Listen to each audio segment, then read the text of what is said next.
Bergerak ke auditorium bagi meneruskan sesi seterusnya.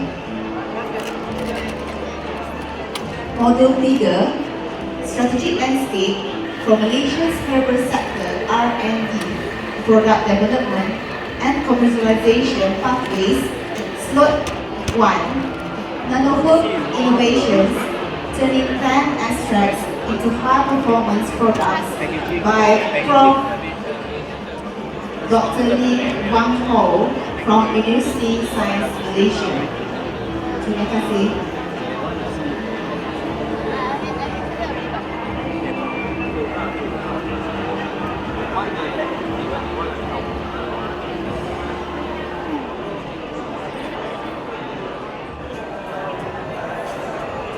Hari kedua Herbal Medicine Symposium 2026.